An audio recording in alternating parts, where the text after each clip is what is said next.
increase in social media usage in, well, people of all ages, but people of our age especially.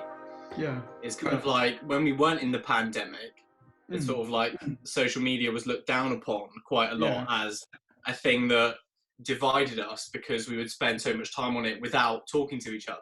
And now that it's practically the only way of contacting each other, it's now become, you know, really used like, I don't know, just a really interacted with thing, and it's looked in a more positive light, if you see what I'm saying. Absolutely. No, I completely agree with you.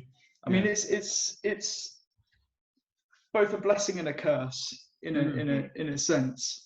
Now it's being used more in sort of almost in the original way it was intended to, which is to connect us, and it's weird how that's come about. Do you think once this is all over though that it will be, you know, I wouldn't say that you know, Facebook and Instagram and all that sort of stuff are using tactics at the moment to bring people together through their websites, but do you think that they'll sort of latch on to the mindset of the people at the moment to sort of boost their, you know, what's the word? Agenda's a bad word. Boost their. You know, a lot of blame is easily sort of cast on the companies that run social media, but you know, as a business, you know, their incentive is to capitalize on as much user interaction as they can.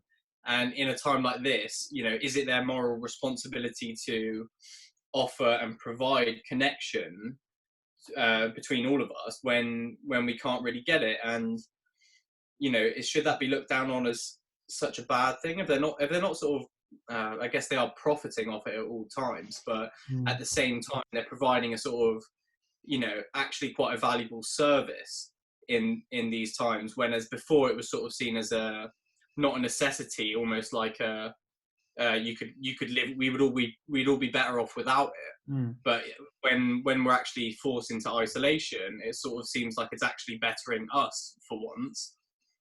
And so it's kind of difficult to weigh up whether is it then morally acceptable for them to push their agenda of having more interactions on their website, which is kind of what it's made for in the first place. One time I heard the question, like, what is Instagram for? And I thought that was a really interesting question, because like, what was it designed to be?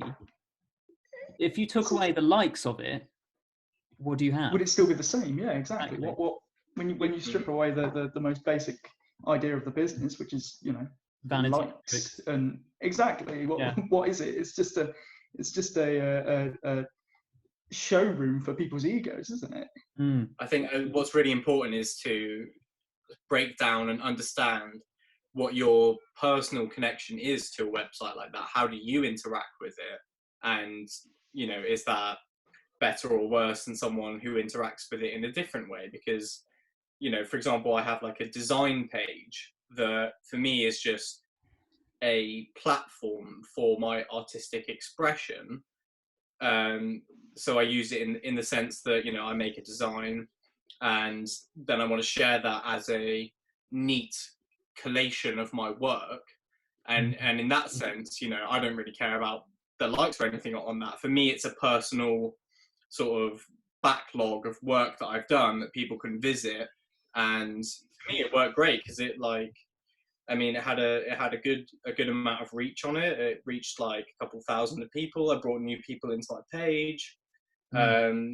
They told me that they liked the art, etc., etc. So yeah, it's interesting. I think definitely for young people or anyone trying to start a new sort of business venture, like social media can provide a lot. Like the advertising side of it can provide a lot of benefits that maybe like you would not be able to really get through the standard forms of advertising in sort of, you know, in the old school sort of TV newspaper realm, where it's you need to almost already be established even to get the ability to advertise yourself. This allows you to advertise yourself no matter what you're doing, no matter who you are.